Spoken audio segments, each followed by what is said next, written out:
감사합니다. 이 시간도 부족한 자를 주의 말씀을 전하는 도구로 세워 주셨사오니 주여 성령님 은혜 베풀어 주시사 주의 말씀이 전달되어지는 도구로만 사용되어지게 하여 주시옵소서. 성령님 이 자리에 함께 하셔서 주여 도와 주시옵소서. 예수님의 이름으로 기도드립니다. 아멘. 할렐루야. 한 주간 동안도 또 평안한 삶을 이어가시기를 바랍니다. 1만 시간의 법칙에 대해서 들어보셨습니까? 만 시간의 법칙이라고 하는 법칙이 세상의 원리 가운데 있습니다. 매일 3시간씩 10년이라고 하는 시간이 지나면 만 시간이 채워집니다. 그러니까 그냥 시간을 10년을 보내는 것이 아니라 매일 3시간씩 무엇인가를 일관되게 해서 10년을 지나면 만 시간을 넘어가면 그 분야에 전문가가 된다라고 하는 것이 저 1만 시간의 법칙입니다. 전 국민에게 희망을 주고 감동을 주고 정말 환희를 주었던 피겨의 여왕 김연아 선수. 지금은 이제 은퇴를 하고 다른 이제 선수로 활동을 하지 않지만 우리 온 국민이 절망 속에 있을 때, 별 즐거움이 없을 때 기쁨을 주었던 사람입니다. 근데 저 피겨 여왕 김연아 선수가 한 해 연습한 시간이 1700시간이라고 합니다. 1년 동안 연습한 시간이 1700시간.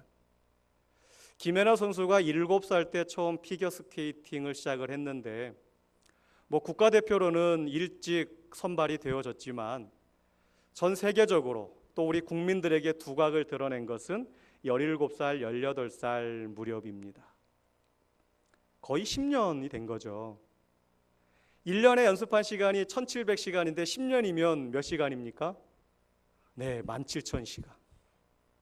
1만 시간만 투자해도 그 분야에서 최고가 된다라는데 어마어마한 노력을 한 것이지요. 우리는 단순히 그 선수가 몇 분간의 경기를 펼칠 때 넘어지거나 실수하면 아이고 조금 더 연습하지 왜 저거밖에 안 됐어 라고 말할 수 있는 사람이 누군가 말할지 모르겠지만 그 뒤에 쌓아온 시간을 우리가 돌이켜 본다면 결코 그런 말 할 수가 없습니다. 넘어지기를 수차례 반복을 하고 그리고 10년 정도의 시간이 지나서 거의 2만 시간에 가까운 그 시간 동안 끊임없이 연습을 하면서 그 분야에서 자기의 최고의 자리, 선수로서의 그런 국가대표로서의 그런 자리를 만들어갈 수 있었던 것이지요. 저 발 보신 적 있으시죠? 네, 한때 인터넷상에서 아주 뜨겁게 모든 사람들에게 놀라움을 자아냈던 발입니다. 세계적인 발레리나 강수진 씨의 발이죠. 여성의 발이라고 하기에는 참 못생긴 게 아니라 못생겨졌죠. 얼마나 아름다운 발이었겠습니까? 그런데 그 발레를 위하여 토슈즈를 신고 피나는 노력을 하는 과정 속에서 그 발가락이 울퉁불퉁하게 뼈 마디마디가 굵어지는, 그래서 차마 누구 앞에 자기 발을 맨발을 보여주기 민망할 정도의 저 발이 되었는데 어느 누구 한 사람 저 강수진 씨의 저 발을 보고 밉다, 못생겼다 그런 말 할 수 있는 사람 아무도 없습니다. 비록 토슈즈 안에 숨겨져 있는 발이라 할지라도 세계적인 발레리나로 거듭나게끔 했던 그 과정을 함께 했던 발입니다. 근데 그 연습 시간이요 매일같이 15시간씩 연습을 했답니다. 세계적인 선수들과 경쟁을 하며 그 속에서 신체적인 악조건을 극복해내고 정말 그 텃세 속에서 그 자리에서 최고의 자리까지 올라가기 위해서 정말 피나는 노력을 했던 것이지요.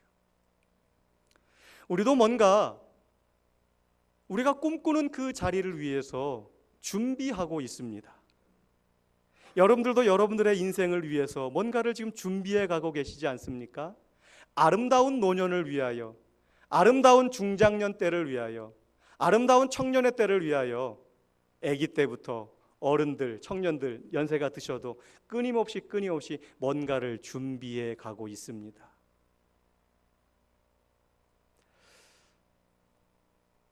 1만 시간의 법칙.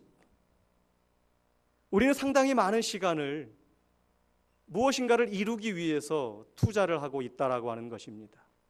자, 하나님의 자녀로 우리를 부르셨는데 하나님의 자녀로 성도로서 마땅한 그 삶을 살아가기 위해서 여러분들은 무엇을 준비하고 계십니까? 여러분들에게 뭐라고 이렇게 지적하는 게 아니고요, 여쭤보는 겁니다. 여러분들은 마땅한 성도로서의 삶을, 하나님의 그리스도의 풍성한 삶을 누리고 살아가기 위해서 무엇을 준비하고 계십니까?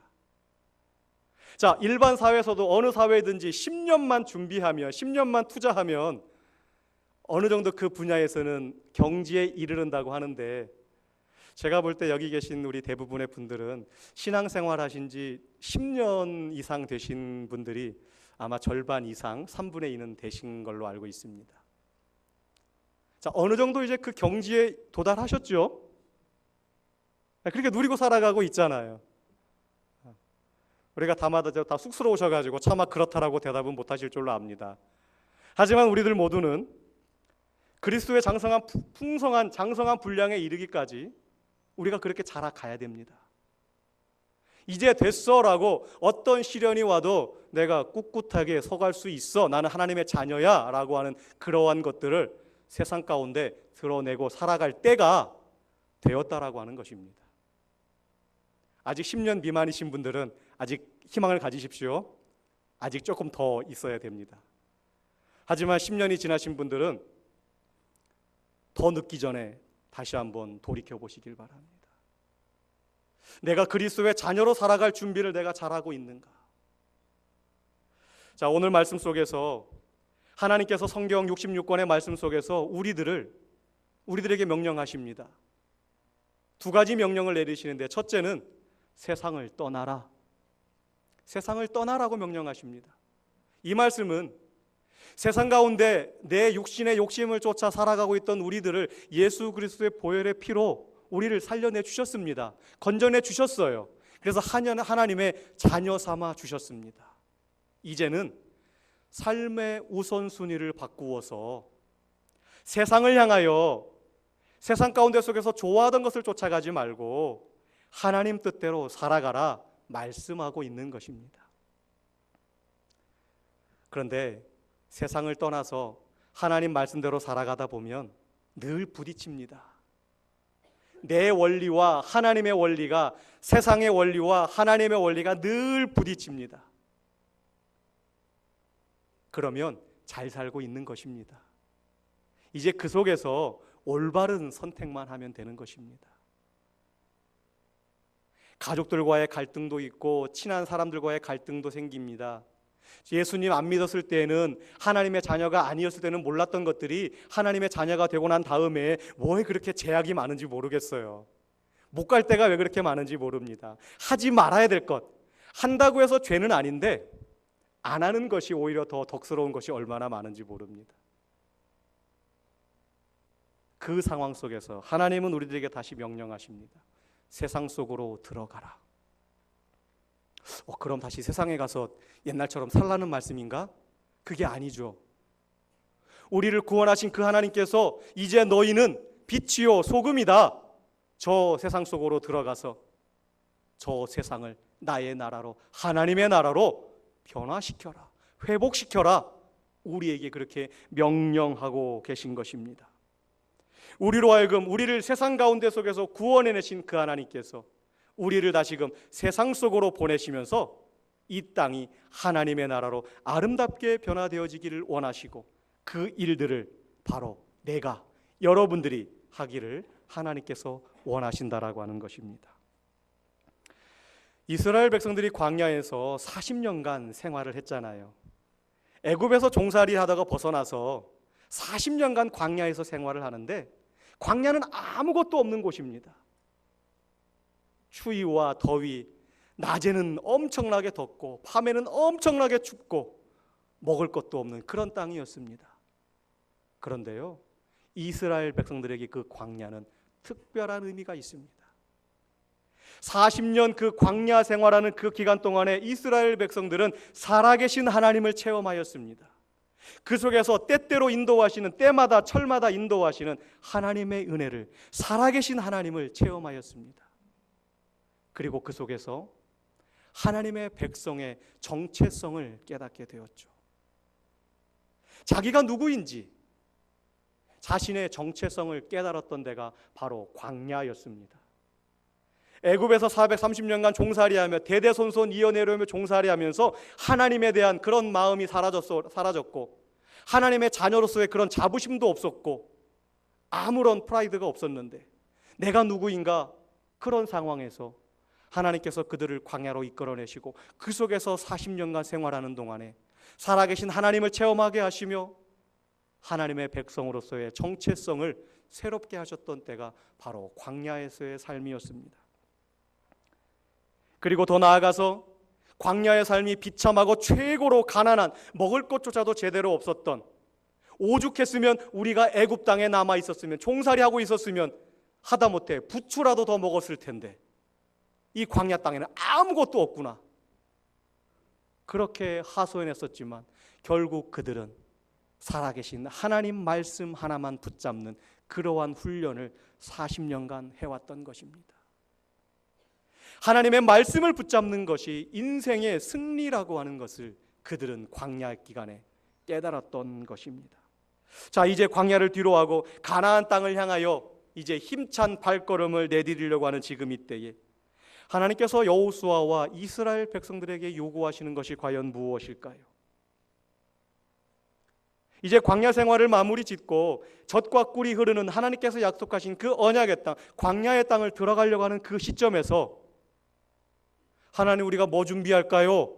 그렇게 하나님 얼굴을 바라보고 있는데 하나님께서 이스라엘 백성들에게 요구하시는 것이 과연 무엇일까?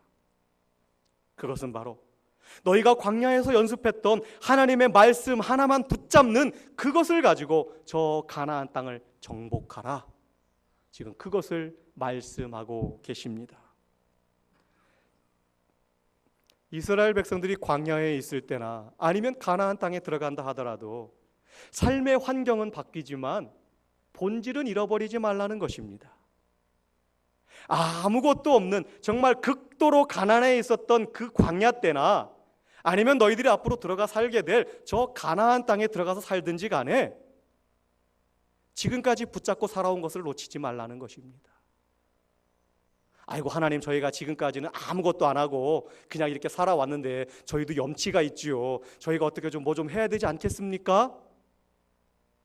하나님께서는 그러지 말라는 것입니다. 너희들의 삶의 패턴을 바꾸지 말라는 것입니다.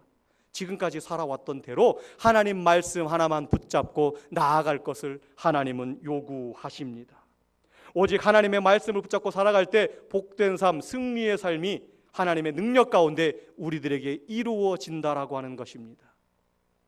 온 인류가 꿈꾸는 복된 삶과 승리의 삶은 나의 의지와 나의 능력으로 이루어지는 것이 아니라 하나님의 능력으로 이루어짐을 우리가 이미 경험하였고 우리는 그 사실을 믿습니다. 오늘 우리도 하나님의 말씀 하나 붙잡고 이 힘든 영적 전쟁터에서 오늘도 살아갑니다. 하나님 말씀 붙잡고 살아갈 때 끊임없이 우리들의 믿음을 뺏어가려고 호시탐탐 노리는 이 마귀들과의 싸움 속에서 오늘도 우리들 말씀 하나 붙잡고 살아갑니다. 지금까지도 그렇게 살아왔습니다. 앞으로도 그렇게 쭉 살아가시길 바랍니다. 하나님의 말씀이 나를 살립니다. 하나님의 말씀 붙잡는 것이 우리가 준비할 수 있는 최고의 것이라는 것입니다. 세상에서 우리를 부르신 하나님, 이제금 다시금 세상을 향하여 우리를 보내시는 그 하나님, 그 하나님의 명령 앞에 우리가 무엇을 준비해야 할까요? 여호수아 1장 1절 2절 말씀에 여호와의 종 모세가 죽은 후에 여호와께서 모세의 수종자 눈의 아들 여호수아에게 말씀하여 이르시되 내 종 모세가 죽었으니 이제 너는 이 모든 백성과 더불어 일어나 이 요단을 건너 내가 그들 곧 이스라엘 자손에게 주는 그 땅으로 가라라고 명령하고 계십니다. 사실 오늘 우리가 읽은 여호수아 1장 10절과 11절 말씀은 1장 1절과 2절 다음에 바로 이어지는 것이 훨씬 더 자연스러운 문맥을 가지고 있습니다. 그래서 오늘 1절과 2절 말씀을 다시금 읽는 것입니다. 하나님께서 여호수아에게 이스라엘의 새로운 리더자로 세워주심과 동시에 명령을 내리시는데 저 가나안 이스라엘 백성들을 데리고 저 가나안 땅으로 진격해 들어가라라고 말씀하고 계십니다. 시간을 주시지 않습니다. 어떤 여유를 주시지 않고 준비할 수 있는 정비의 시간을 주시지 않고 리더로 세우시자마자 바로 명령하고 계시는 거죠. 하나님의 계획 속에 모든 것들은 다 들어있다라고 하는 것입니다. 여호수아가 볼 때에, 이스라엘 백성들이 볼 때에 아직 준비가 되지 않은 것 같지만 하나님의 계획 속에는, 하나님의 일하심 속에는 모든 것들이 일목요연하게 순차적으로 정리가 되어져 있다라고 하는 것을 우리들에게 알려주고 있는 말씀입니다. 여호수아는요, 모세의 시종이었습니다. 눈의 수종자였죠. 옛날 성경에는 시종이라고 표현되고 있어요. 말 그대로 주인 얼굴만 바라보며 주인의 입만 바라보며 무슨 말씀이든지 하십시오. 내가 그 말씀대로 순종하겠습니다. 그 역할을 하는 것이 바로 수종자, 시종이라고 하는 것이지요. 시종은 고민할 게 없어요. 수종자는 고민할 게 없습니다. 왜냐하면 결정은 누가 합니까? 결정은 주인이 합니다. 고민도 누가 해요? 고민도 주인이 합니다. 오랜 장고 끝에, 고민 끝에 주인이 한마디 딱 하십니다. 자, 그러면 수종자들은 어떻게 하면 될까요? 그 말씀에 순종하면 되는 것입니다. 그 명령을 듣고 이리 고민 저리 고민할 것이 아닙니다. 하라고 하면 하는 것입니다. 여호수아는 지금까지 살아왔던 삶의 모습 그대로 있으면 됩니다. 수종자의 모습으로 살아 있으면 됩니다. 지금까지는 모세가 여호수아의 상전이었습니다. 주인이었습니다. 그러나 이제 그 주인이 하나님으로 온전히 바뀌어진 것입니다. 물론 그렇다고 해서 지금까지 여호수아가 하나님을 믿지 않았던 것은 아닙니다. 다만 여호수아의 위치가 모세를 통하여 주시는 하나님의 명령을 그대로 순종하는 것이 여호수아의 위치였는데 이제는 하나님께서 여호수아에게 직접 명령하신다라고 하는 사실이죠. 지금까지 살아온 삶의 모습 그대로 시종으로서, 수종자로서 하나님의 명령에 순종만 하면 되는 것이었습니다. 그런데 여기에 여호수아의 위기가 있습니다. 살아있는 사람과 만나서 일을 하게 되면 어떤 직접적으로 바로바로 수정도 하고 고치기도 하고 내가 잘 가고 있는지도 깨닫게 되어지고 때로는 잘못해가지고 야단도 맞을지 모르겠지만 그래도 지적받음을 통해서 수정할 수가 있지 않습니까? 그런데 하나님의 이 말씀은 글로 기록되어져 있잖아요. 살아있는 인격체가 아니잖아요. 하나님 말씀 하나 빼먹는다고 여러분들에게 큰일 생기던가요? 어떻게 하나님 말씀 잘 지킨다고 여러분들 속에 막 능력이 막 샘솟듯이 막 솟아나던가요? 그렇지 않잖아요. 하나님의 말씀이 우리가 인격적으로 우리 속에 잘 다가오지 않는다라고 하는 것이 우리들의 문제 아닙니까? 오늘 여호수아가 지금 고민하고 있는 것, 과연 하나님의 말씀을 인격적으로 만나고 있느냐? 이것이 지금 여호수아 앞에 위기로 다가옵니다. 지금까지는 모세와 만나서 모세와 대면하여서 모세가 이렇게 저렇게 명령을 합니다. 때로는 지적도 받습니다. 때로는 혼나기도 합니다. 그러나 살아있는 인격체와 마주하고 있다 보니까 얼마든지 수정 가능했는데 지금 하나님께서 모세를 통하여 주신 그 율법, 글로 써져 있는 그 말씀, 이것이 인격적으로 다가오지 않을 때 얼마나 답답했겠습니까? 여러분들은 하나님의 말씀을 날마다 인격적으로 만나십니까? 그 말씀이 여러분들 앞에 살아 움직이는 그런 말씀으로 살아가고 계십니까? 이스라엘 백성들은 광야에서 그것을 훈련하였습니다. 글로 쓰여져 있는 그 하나님의 말씀에 순종할 때에 하나님의 그 말씀이 자기들을 어떻게 살리시고 인도하시는지를 그들은 광야에서 생생하게 체험하였습니다. 그것이 여호수아의 재산이었습니다. 그것이 여호수아가 믿는 것이었습니다. 하나님의 말씀대로 순종하였더니 광야 반석에서 생수가 솟아납니다. 구름 기둥 불 기둥이 이스라엘 백성들을 인도해 갑니다. 하늘에서 만나와 메추라기가 내려가지고 백성들을 먹이십니다. 생생하게 체험했던 것이 글로써 읽었던 그 하나님, 그들의 삶으로 체험했다라고 하는 것입니다. 모세의 그 율법이 살아있는 하나님의 음성이었다라고 하는 것을 이스라엘 백성들은 광야에서 여호수아와 함께 배웠습니다. 단순히 글이 아닌 생생한 살아있는 하나님의 말씀이었습니다.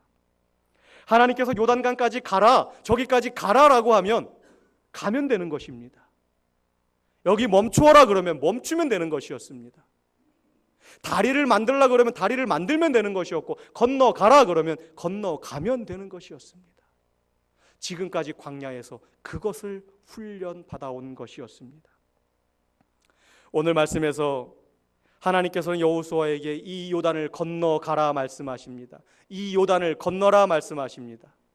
그런데 오늘 말씀에 나오는 요단이라고 하는 것이 단순한 자연적인 강 이상의 의미를 가지고 있습니다. 오늘날은 이 요단강이 많이 좀 물이 말랐다고 그래요. 하지만 옛날에는 그렇지 않았답니다. 특히 요단강을 건너갈 이때쯤에는 봄철이라서 높은 산 위에 눈이 녹아서 많은 물들이 흘러내려오다 보니까 평상시보다 조금 더 어려운 그런 물이 더 많은 그런 시기였다라고 합니다. 그런데 단순히 그러한 자연적인 강 이상의 의미를 오늘 이 말씀은 가지고 있습니다. 이 요단강이 의미하고 있는 것은 당시 광야와 문명사회를 경계를 놓았던, 갈라놓았던 그 경계선을 의미합니다. 이스라엘 백성들은 지금까지 광야에서 살았어요. 기술도 필요 없고 실력도 필요 없고 학문도 필요 없었습니다. 문명이라고 하는 것이 필요 없었어요. 그저 하나님의 말씀에 순종만 하면 됐습니다. 하나님께서 다 먹이시고 입히셨잖아요. 자, 그런데 이제 저 눈앞에 보이는 하나님께서 약속하신 저 가나안 땅, 젖과 꿀이 흐르는 저 가나안 땅, 성벽도 얼마나 튼튼한지, 사람들이 또 얼마나 잘 먹었는지 그냥 키가 어마어마했다라고 하는 것을 정탐꾼의 정탐을 통해서 우리가 이미 알고 있잖아요. 이스라엘 백성도 알고 있습니다. 오죽했으면 12명의 정탐꾼을 보냈는데 10명이 와가지고 보고하는 것이, 아유, 저 땅 정말 하나님께서 말씀하신 대로 참 좋은 땅인데요, 아이고, 그 땅의 백성들 보니까 키가 얼마나 큰지, 무기는 얼마나 좋은지, 또 성벽은 또 얼마나 튼튼하게 지었는지, 아이고, 도저히 우리가 할 수 없습니다. 저들 앞에 우리를 비춰보면 우리는 그냥 메뚜기 같습니다. 그렇게 보고를 하잖아요. 사실이 그랬거든요. 자, 그런데 오늘 여호수아에게 하나님께서 하시는 말씀이 이 요단을 건너라라고 지금 말씀하고 있는 거죠. 여호수아와 이스라엘 백성들이 얼마나 두려웠겠습니까? 걱정이 됐겠습니까?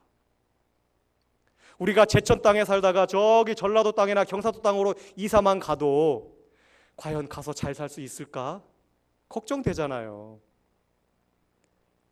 제가 대만에 살다가 한국에 들어와서 참 걱정을 많이 했어요. 너무나 많이 바뀌었거든요, 우리나라가. 제가 말을 할 줄 모릅니까? 뭘 할 줄 모르겠습니까? 그런데 너무나 빠르게 움직이는 이 사회 속에서 처음에는 적응이 안 됐어요. 특히 선교지에 있을 때 중간중간 한국을 다녀갈 때에는 정말로 바보가 된 느낌이었어요. 지하철을 타도 어디서 어떻게 타야 될지를 몰랐었어요. 표를 어떻게 끊는지. 사람이 안 보이더라고요. 사람이. 저쪽에 기계가 하나 있는데 거기다가 돈 넣고 누르랍니다. 사람 있으면 가서 말로 하고 하면 편할 텐데. 하물며 40년간 광야에서 아무것도 없던 그런 상황에 살다가 이제 문명의 세계로 들어가려고 하는 그 시점에서 이스라엘 백성들이 룰루랄라 하면서 들어갔겠습니까? 야, 이제 됐다라고 하면서 발걸음을 내디딜 수 있었을까요? 그렇지 못했다라고 하는 거죠. 두려웠습니다. 떨렸습니다. 걱정이 앞섰습니다. 도저히 불가능해 보였습니다. 이 요단강을 건너가는 것 자체가 불가능해 보였습니다. 그런데 하나님께서 그들에게 명령하십니다. 저 강을 건너서 내가 너희들에게 약속한 저 땅으로 들어가라 명령하십니다. 자, 이스라엘 백성들이 준비해야 될 것이 과연 뭘까요? 무엇을 준비해야 되겠습니까? 그것은 바로 자신의 자리에서 일어나는 것입니다. 하나님의 말씀을 믿고, 능력이 무한하신 하나님의 말씀을 믿고, 지금까지 광야에서 경험했던 그 하나님의 말씀을 믿고 그 자리에서 일어나는 것입니다. 자리에서 일어나서 그냥 가는 것입니다. 미리 판단해서 된다 안 된다 걱정하고 그 자리에 눌러 앉아 있는 것이 아니라 하나님의 말씀을 믿고 그대로 순종하는 것입니다. 오늘 우리는 세상 가운데 속에서 우리를 불러내신 하나님께서 우리를 다시금 세상으로 보내십니다. 그러면서 우리로 하여금 세상에서 빛으로 소금으로 성공적인 그리스도인으로 살아가라 말씀하십니다. 자, 우리가 무엇을 준비해야 할까요? 자, 우리가 이 세상 속에서 성공적인 그리스도인으로 살아가기 위해서 우리가 무엇을 준비하고 저 세상으로 나아가야 될까요? 우리에게 필요한 것은, 첫 번째 가장 중요한 것은 결단입니다. 하나님의 말씀대로 내 자리에서 일어나서 주의 명령에 따라 순종하는 그 결단의 믿음의 자세가 우리에게 제일 먼저 요구되어지는 것입니다. 하나님이 인도하시는 대로 가는 것입니다. 아무리 길이 멀어도 낙심하지 않고 좌절하지 않고 주님의 인도하심을 따라 나아가는 것입니다. 하나님께서는 오늘도 우리를 세상 속에서 빛으로 소금으로 살아가라고 명령하시면서 우리를 보내십니다. 하나님의 이 명령 앞에 순종하며 나아가시길 바랍니다. 우리는 믿음만 준비하면, 하나님의 말씀을 믿고 일어나면 그 다음은 하나님께서 역사하십니다. 우리에게 준비될 것은, 우리가 준비할 것은 바로 하나님의 말씀을 믿는 믿음인 것입니다. 하나님께서는 10절과 11절에 말씀하십니다. 이에 여호수아가 그 백성의 관리들에게 명령하여 이르되 진중에 두루 다니며 그 백성에게 명령하여 이르기를 양식을 준비하라. 사흘 안에 너희가 이 요단을 건너 너희의 하나님 여호와께서 너희에게 주사 차지하게 하시는 땅을 차지하기 위하여 들어갈 것임이니라 하라 말씀하고 계십니다. 하나님의 명령을 받은 여호수아는 지체하지 않습니다. 즉시 각 지파의 관리들에게, 각 지파의 리더자들에게 다시금 명령을 전달합니다. 그래서 이스라엘 지도자들에게 명령을 내려서 온 진을 돌아다니면서 양식을 준비하라라고 명령합니다. 양식을 준비하는데 우리가 3일 안에, 사흘 안에 이 강을 건너갈 것이다. 자, 양식을 준비하라 명령하십니다. 여호수아나 이스라엘의 그 지도자들은요, 자신들이 할 수 없는 것 가지고 고민하지 않았어요. 자신들이 어찌할 수 없는 것 가지고 고민하지 않습니다. 자신들이 할 수 있는 것만 합니다. 하나님께서 명령하신 것은, 여호수아에게 명령하신 것은 방금 제가 읽어드린 이 10절 11절 말씀입니다. 온 진을 돌아다니면서 양식을 준비하라라고 시켜라. 그 말씀 그대로 여호수아가 실행을 합니다. 그리고 그 말씀을 들은 각 지파의 지도자들이 백성들에게 전달하는 것입니다. 그들은 자기들이 할 수 없는 것 가지고 고민하지 않았습니다. 할 수 있는 것만 지금 하고 있는 것입니다. 만약에 그 가나안 땅을 내려다보고 있는 이스라엘 백성들을 누군가가 옆에서 보면서 저 가나안 땅에 들어가려고, 저 가나안 땅을 정복하려고, 자, 그래, 뭐 좀 준비한 게 있어? 저 가나안 땅을 정복하려고 무엇을 준비해서라고 묻습니다. 어떻게 저 요단강을 건너갈 뗏목을 좀 준비했나요? 아니면 저 강을 건너갈 튼튼한 다리를 만들 계획이라도 갖고 계십니까? 아니면 저 강을 건너가고 난 다음에 이제 저 가나안 땅을 정복하기 위해서 여러분들을 보호할 만한 어떠한 튼튼한 진을 구축할 그런 계획을 갖고 계십니까? 누군가가 그렇게 물어볼 때에 여호수아와 이스라엘 백성들이 하는 대답은 아니오라고 하는 것입니다. 저 앞선 저 세 가지 질문에 아무것도 준비한 게 없잖아요. 준비하려고도 안 했고 아니오입니다. 그러면 뭘 준비했습니까? 자, 저 가나안 땅을 정복하기 위해서 뭘 준비했습니까? 여호수아나 이스라엘 백성들은 이렇게 대답합니다. 우리가 준비한 것은 그저 사흘치 정도의 식량뿐이요, 사흘 안에 우리가 이 강을 건너간다고 하기에 우리가 준비한 것은, 양식을 준비하라고 해서 사흘치 양식을 준비한 것이 우리가 준비한 전부요. 이스라엘 백성들이 준비한 것은 너무너무나 보잘것없고 미천한 것이었습니다. 작은 것이었습니다. 그러나 그것은 결코 작은 것이 아니었습니다. 왜냐하면 하나님의 말씀에 순종하고자 하는 결심과 사흘치 양식이면 충분했기 때문입니다. 하나님의 명령 앞에 하나님께서 분명히 명령하시면서 양식을 준비하라고 하십니다. 그래서 그 명령에 순종하며 양식을 준비했습니다. 다 준비한 거 아닙니까? 하나님의 명령에 순종했잖아요. 우리들이 볼 때는 뭔가가 더 필요하고 뭔가를 더 노력해야 되고 뭔가를 더 준비해야 될 것 같지만, 하나님께서 말씀하신 것은 이 사흘 안에 요단강을 건너가리라, 양식을 준비해라. 이스라엘 백성들은 그 양식을 준비합니다. 때로는 우리는 너무나 많은 것을 생각하고 너무나 많은 것을 준비하느라 우리에게 주어진 이 시간을 다 사용해 버릴 때가 많습니다. 물론 많은 시간 준비도 잘 해야 되지요. 그러나 하나님께서 우리에게 원하시는 가장 우선적인 것은 하나님의 말씀에 순종하는 것입니다. 하나님의 말씀에 순종하며 남들이 볼 때 보잘것없어 보이는 사흘치 양식을 준비하는 것입니다. 그러면 또 묻겠지요. 그러면 사흘이 지나면 어떻게 하겠습니까? 그러면 또 하나님께서 뭐라고 하시겠지요. 그러면 하나님께서 또 우리에게 뭐라고 말씀하시겠지요. 그때 가면 또 순종하면 되지요. 그것이 지금 이스라엘 백성들과 여호수아의 신앙의 모습이라고 하는 사실입니다.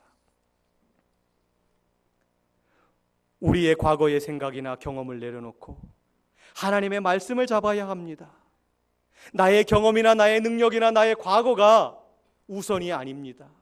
하나님의 말씀이, 하나님의 능력이 우리의 모든 삶에 우선되어질 때 하나님의 능력이 오늘도 나타나는 것입니다. 오늘 말씀에 사흘이라고 하는 시간적 개념이 나옵니다. 지금까지 이스라엘 백성들에게 시간적 개념이 필요 없었습니다. 광야에서 무슨 시계가 필요했겠습니까? 하나님께서 가라고 하면 가고 멈추라 그러면 멈췄습니다. 그런데 오늘 하나님께서는 여호수아를 통해서 사흘 안에 이 요단을 건너가리라 말씀하십니다.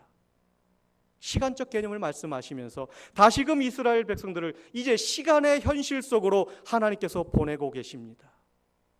오늘 우리들이 살아가고 있는 이 시간, 우리들이 오늘날도 이 시간의 현실 속에서 살아가고 있지 않습니까? 그러나 그 시간은 하나님의 시간이요, 하나님의 계획 속에 있는 시간입니다. 오늘 우리들이 살아가고 있는 이 시간은 내가 살아가고 있는 것 같지만, 내가 계획을 세워서 살아가고 있는 것 같지만 하나님의 시간이요, 하나님의 계획 속에 있는 시간이라고 하는 것입니다. 이 3일을, 이 사흘을 어떻게 보내느냐에 따라서 30년, 300년을 하나님과 함께 살아갈 수도 있는 것이고, 이 3일을 우왕좌왕하고 어찌할 바 몰라 하나님을 떠나 살게 되면 어쩌면 다시 광야로 들어가서 30년을 더 돌아야 될지도 모릅니다. 사랑하는 성도 여러분, 여호수아와 이스라엘 백성들은 요단강을 건너 가나안 땅으로 들어가기 위하여 많은 것을 준비하지 않았습니다. 하나님의 방법이 준비되어 있을 것이라는 믿음이 있었기 때문입니다. 여호수아는 하나님의 말씀을 믿었고 백성들에게 하나님의 말씀을 그대로 전했습니다. 오늘날 이 세상을 살아가는 우리들도 온전하게, 완전하게 다 준비할 수는 없습니다. 오늘 많은 사람들은 너무나 많은 것을 준비합니다. 정작 중요한 것은 준비하지 못한 채 내 방법대로, 내 뜻대로, 내 과거의 경험대로 너무너무나 많은 것을 준비합니다. 그러면서 됐다라고 이야기합니다. 그런데 정작 제일 중요한 것은 준비하지 못하고 살아갑니다. 우리에게 믿음이 준비되어지면 그때부터 하나님께서 우리를 준비시켜 주십니다. 우리가 하나님 앞에 믿음으로 바로 서게 되면, 하나님, 내가 주님의 말씀만을 붙잡고 주님 앞에 섭니다 믿음으로 고백할 때 하나님께서 우리의 모든 것을 그 다음부터 지켜 준비해 나가신다라고 하는 사실입니다. 우리의 하나님은 여호와 이레 준비시켜 주시는 하나님이십니다. 이스라엘 백성들이 광야에서 무엇을 걱정했습니까? 그 걱정 앞에 하나님께서 응답하시지 않은 것이 무엇이 있습니까? 하나님은 앞서서 행하셨던 하나님이셨습니다. 말씀 앞에 순종만이 요구되어질 뿐이었습니다. 사랑하는 성도 여러분, 오직 하나님의 말씀을 붙잡고 하나님을 향한 믿음을 준비하십시오. 믿음만 준비하시면 모든 것은 하나님께서 이루어 가십니다. 이 한 주간도 하나님께서 우리들에게 은혜 베풀어 주시기 위하여 우리들에게 주시는 시간들입니다. 세상에서 그리스도인으로서 아름다운 삶을 살아가기 위해서 우리가 무엇보다도 준비해야 할 것은 하나님의 말씀 앞에 믿음으로 굳건히 서는 것임을 우리가 기억하고, 하나님 앞에 말씀 앞에 늘 엎드리는 저와 여러분들이 되시기를 주님의 이름으로 부탁을 드립니다.